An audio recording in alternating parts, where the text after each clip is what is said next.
Sejarah yang akan membuktikan, oleh Siti Hediati Haryadi.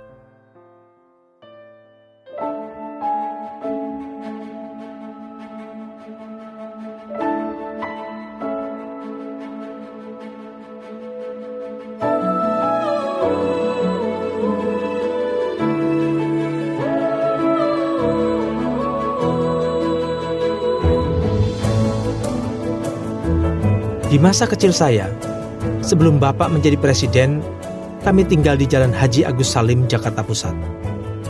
Rumah kami persis di depan bundaran. Sebagai ketua RT, setiap hari Minggu Bapak mengajak kami sekeluarga ikut kerja bakti, bersama-sama warga membersihkan lingkungan, baik itu got, taman, maupun pekarangan rumah, sehingga kami dan tetangga saling mengenal dengan baik. Biasanya, usai kerja bakti, Bapak membawa kami sekeluarga jalan-jalan ke daerah kota untuk makan bakmi Pinang Sia, bakmi gang kelinci, atau bubur ikan. Begitulah cara Bapak meluangkan waktu untuk menghibur kami, keluarganya. Dan itu saya rasakan sebagai suatu kemewahan dan kebahagiaan yang masih saya kenang sampai sekarang. Setelah Bapak menjadi presiden, kami pindah ke Jalan Cendana. Sejak itu, saya tidak pernah lagi merasakan kemewahan pergi jalan-jalan dan makan di restoran bersama Bapak. Bagi Bapak, kepercayaan yang diberikan oleh rakyat kepada Bapak sebagai presiden adalah amanah dan tanggung jawab yang harus dilaksanakan dengan sebaik-baiknya. Semua tenaga, pikiran, dan waktu yang beliau miliki sejak itu adalah semata-mata untuk kepentingan bangsanya. Dan kami, anak-anaknya, adalah urusan ibu. Mendahulukan negara dan bangsa. Saya masih ingat tahun 1985, ketika saya akan diwisuda sebagai sarjana ekonomi dari Universitas Indonesia. Sebagaimana kita ketahui, setiap orang yang diwisuda pasti mengharapkan kehadiran orang-orang yang dicintainya di acara yang penting tersebut. Demikian pula dengan saya. Saya belajar bertahun-tahun, berusaha menunaikan tugas saya sebagai anak untuk menyelesaikan pendidikan sampai akhirnya mendapatkan gelar sarjana. Semua itu saya lakukan untuk Bapak dan Ibu, agar bisa membuat mereka bangga. Tetapi, betapa kecewa dan sedihnya saya ketika pada hari wisuda yang telah ditetapkan, hanya Ibu yang bisa hadir, karena Bapak harus melaksanakan tugas yang sudah jauh hari diagendakan.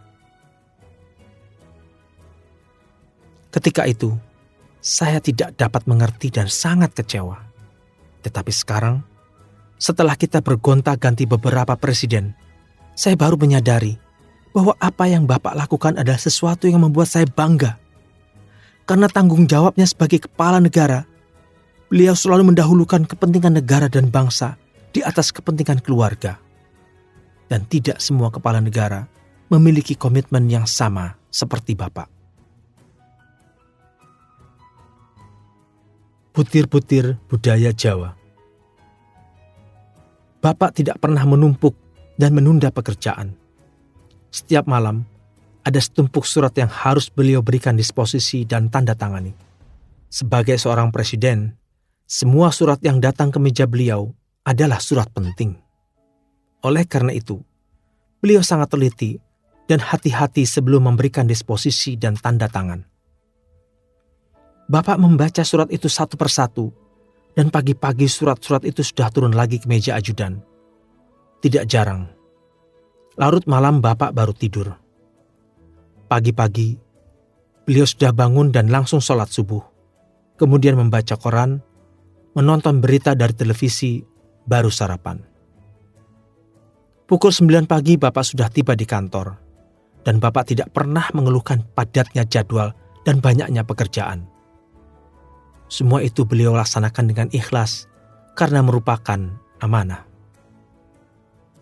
Sejak dahulu, Bapak rajin mencatat dan mengumpulkan butir-butir budaya Jawa, warisan nenek moyang yang kemudian dibukukan sebagai warisan untuk kami anak cucunya, agar dapat dipakai sebagai pedoman untuk pegangan di dalam hidup bermasyarakat. Bapak adalah orang yang sangat sederhana.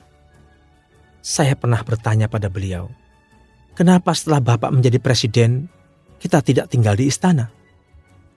Lalu beliau mengatakan, kalian akan terisolasi dari pergaulan kalau tinggal di istana. Bapak tidak ingin keluarga kita sampai terpisahkan dari masyarakat. Bapak mau kalian hidup sebagai masyarakat biasa. Apa yang Bapak pikirkan adalah benar. Dengan tinggal di rumah sendiri, teman-teman kami tidak sungkan untuk bergabung. Mereka bisa datang kapan saja, bahkan bisa ikut makan siang di rumah dan belajar bersama-sama. 20 Mei 1998.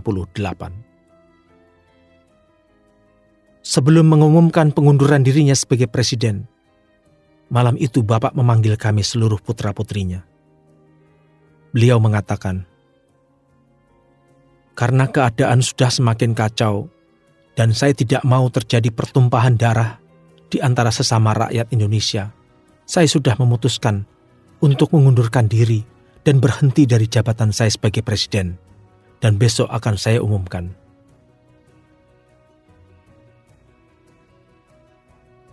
Kami semua terdiam, lalu bertanya, apakah Bapak sudah yakin pada keputusan yang akan Bapak ambil itu? Bapak hanya menjawab pendek dan pasti. Biarlah nanti sejarah yang akan membuktikan apa yang sudah Bapak dan Ibumu lakukan untuk negara dan bangsa ini. Dan ketika Bapak wafat, berjuta-juta rakyat mengiringi kepergian beliau dengan doa-doa yang tulus. Mereka merasakan seperti ada sesuatu yang hilang. Bapak pembangunan telah berpulang.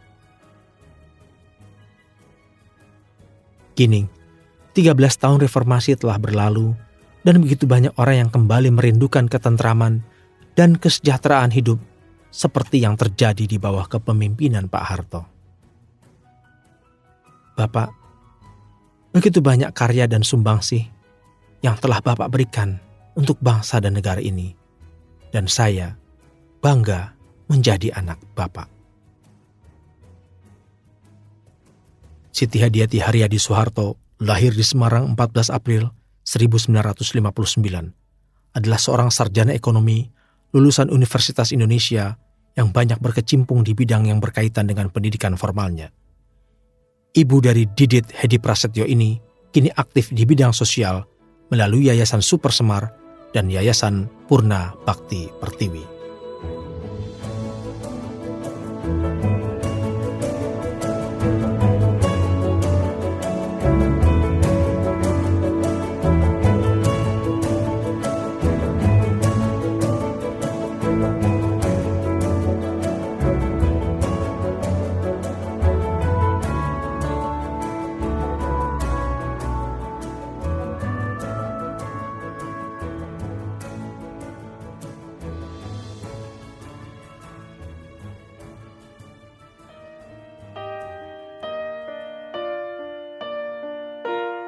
Kami Anak Petani oleh Siti Hutami Endang Adiningsih.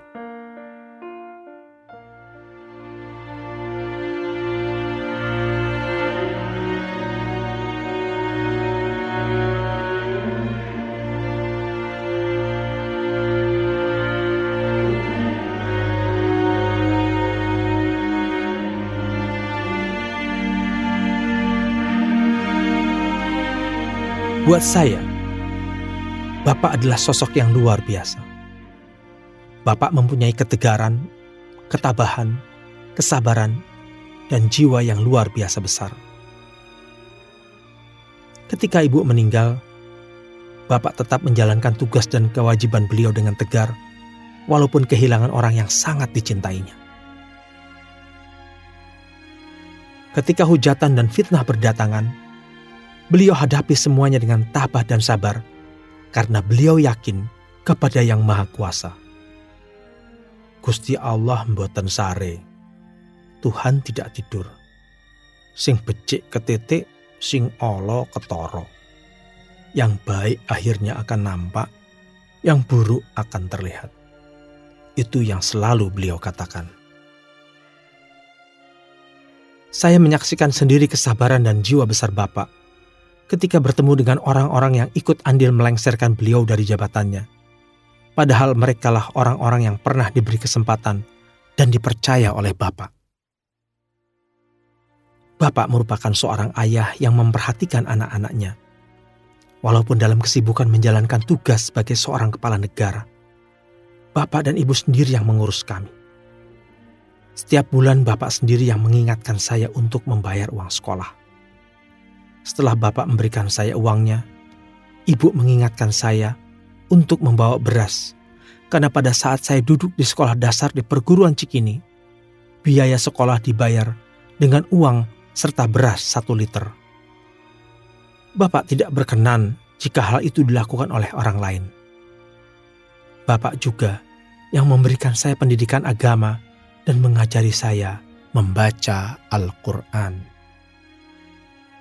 Tulislah di atas pasir di pantai. Sejak saya masih di sekolah dasar, Bapak seringkali memberitahu kami bahwa jabatan Bapak sebagai presiden adalah jabatan sementara. Bapak selalu mengatakan, "Jikalau kamu ditanya oleh orang apa pekerjaan orang tua kamu, jangan pernah bilang kamu anak presiden. Kamu bilang kamu anak petani, karena Bapak petani." Dan kami tidak diajarkan untuk menjadi orang yang sombong. Dicontohkan langsung oleh Bapak dan Ibu, bukanlah jabatan yang membedakan setiap manusia, melainkan apa yang kita lakukan terhadap orang lain. Beliau berdua juga membimbing kami agar terbiasa membantu mereka yang perlu pertolongan. Bapak juga pernah mengatakan, "Jikalau menolong orang lain, tulislah di atas pasir pantai, supaya mudah hilang tersapu ombak.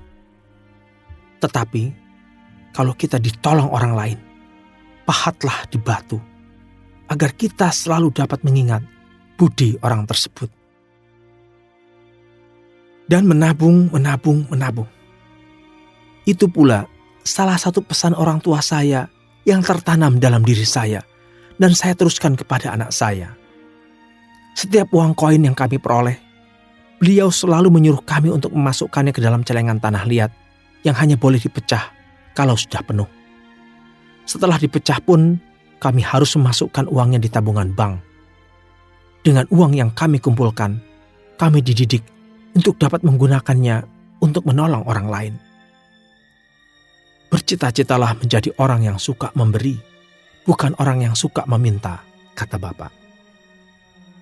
Mikul dhuwur mendem jero. Keprihatinan Bapak terhadap rakyat Indonesia begitu besar.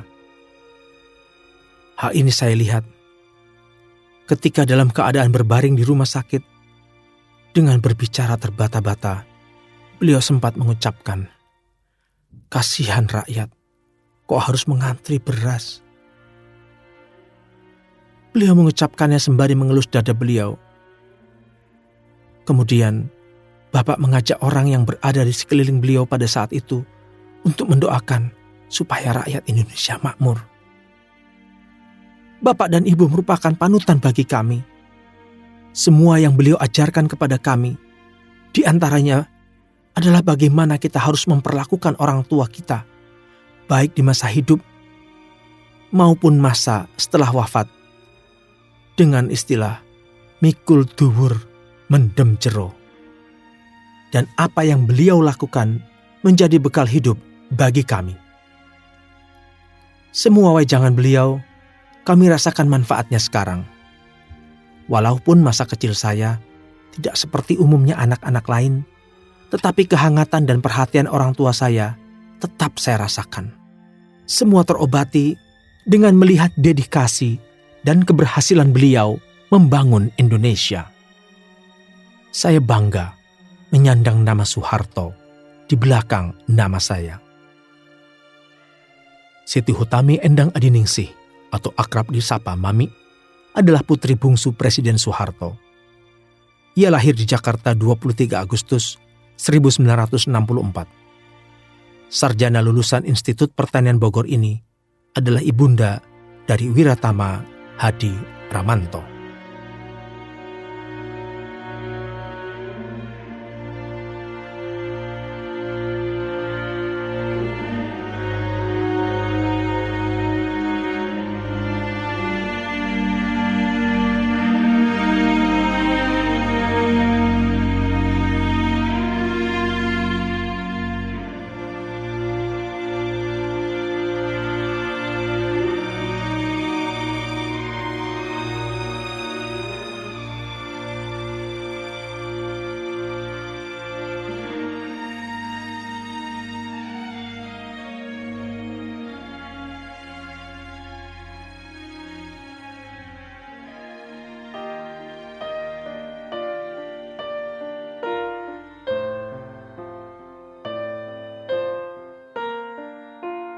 Dua Sahabat dari Pato oleh Des Alwi.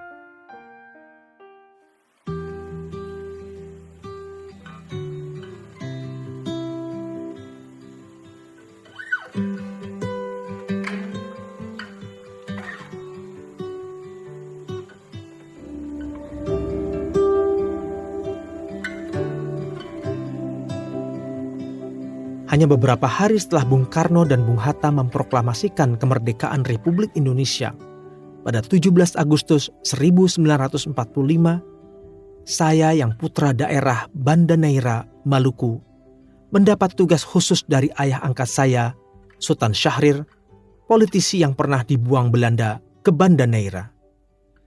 Tugas itu adalah melakukan konsolidasi dengan sesama pemuda perjuangan. Tugas ini sangat besar artinya bagi kami, para kaum muda pergerakan. 3 tahun kemudian, Yogyakarta menjadi ibu kota sementara Republik Indonesia yang menempatkannya sebagai salah satu kota pusat perjuangan yang penting. Saya pun berangkat dari Jakarta. Yang saya tuju adalah seorang guru taman siswa yang punya hubungan dekat dengan Sultan Syahrir. Saya dibawa ke Pato, yang tak jauh dari Gedung Agung di Malioboro.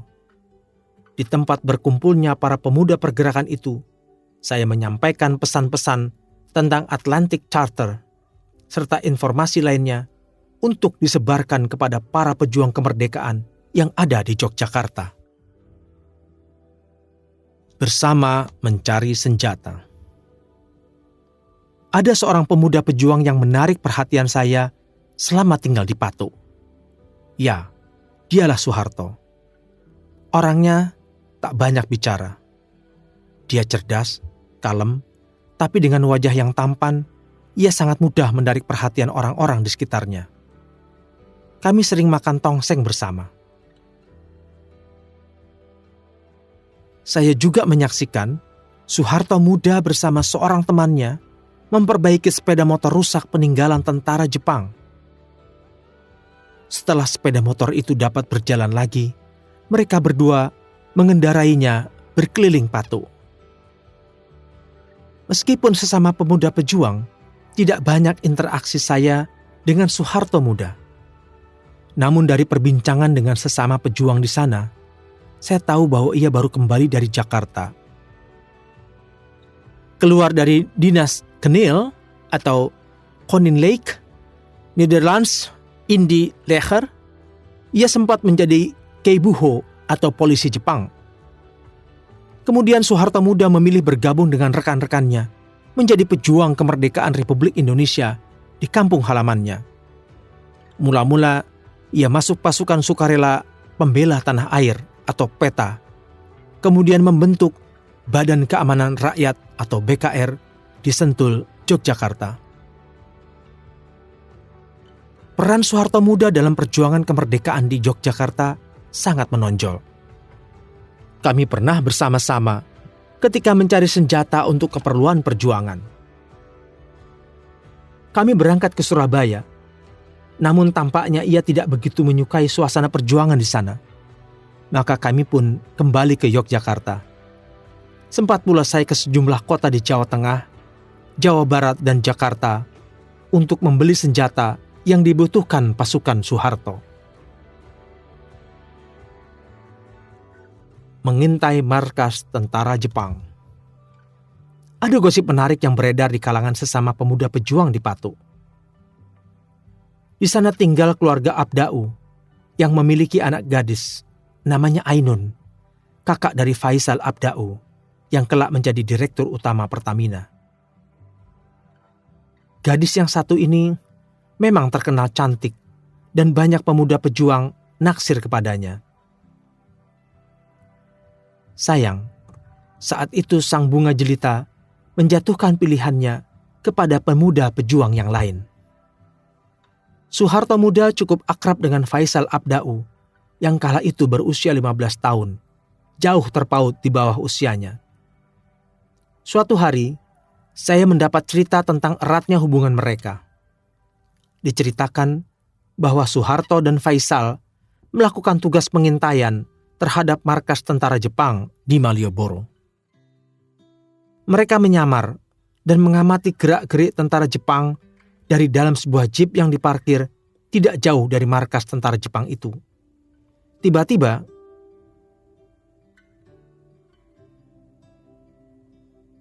seorang tentara jaga mencurigai mereka. Begitu sang tentara Jepang mendekat, secepat kilat Soeharto melilitkan skraf yang dibawanya ke kepala Faisal.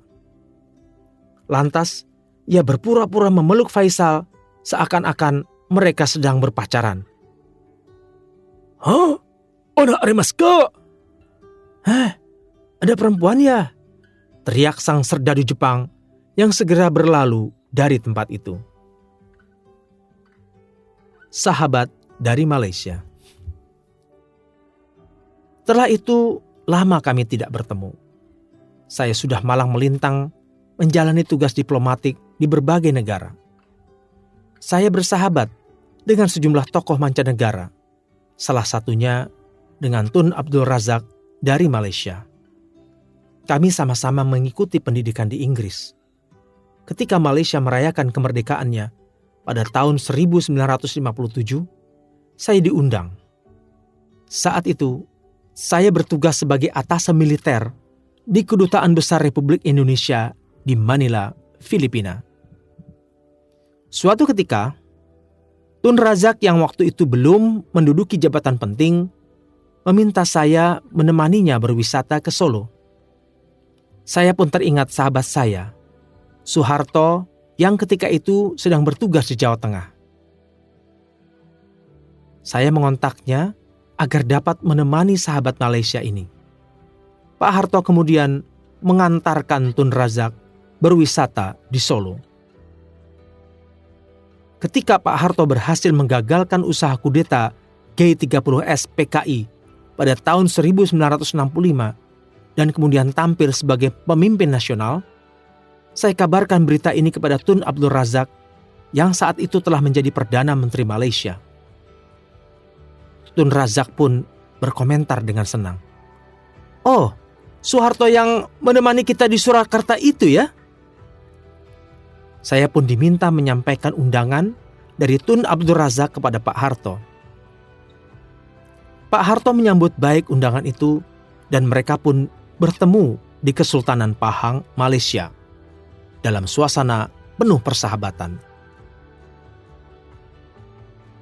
Rupanya, Tun Razak ingin membalas kebaikan hati Pak Harto yang telah mengantarnya selama di Surakarta beberapa waktu silam.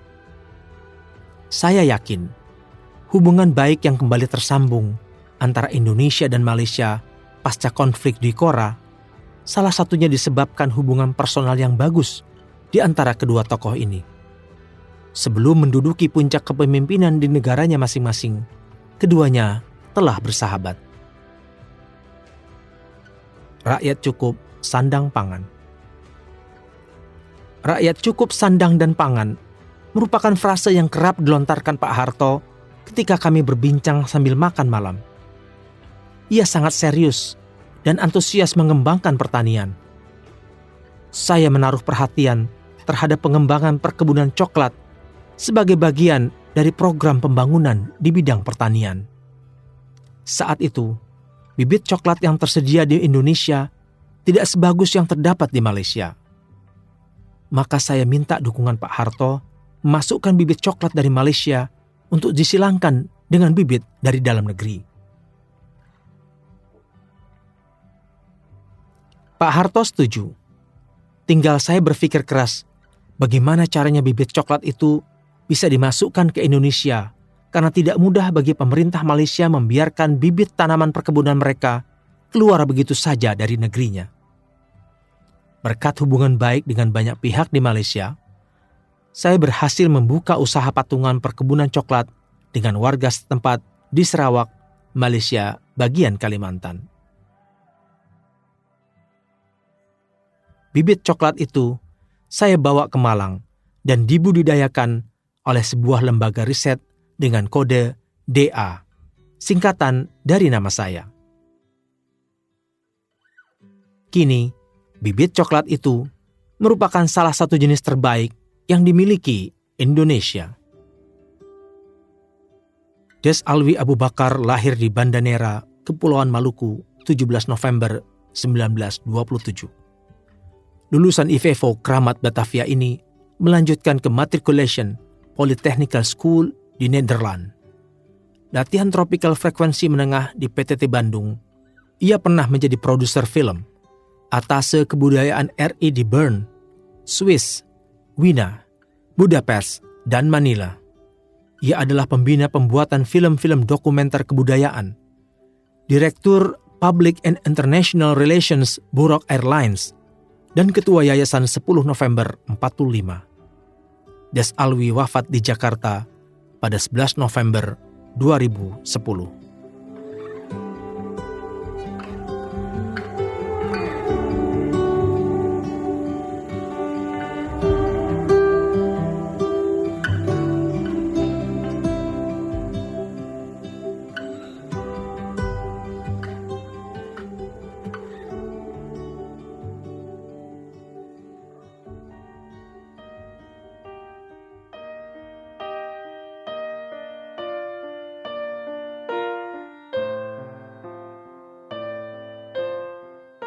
Dengarkan bagian selanjutnya hanya di channel Dengar Buku.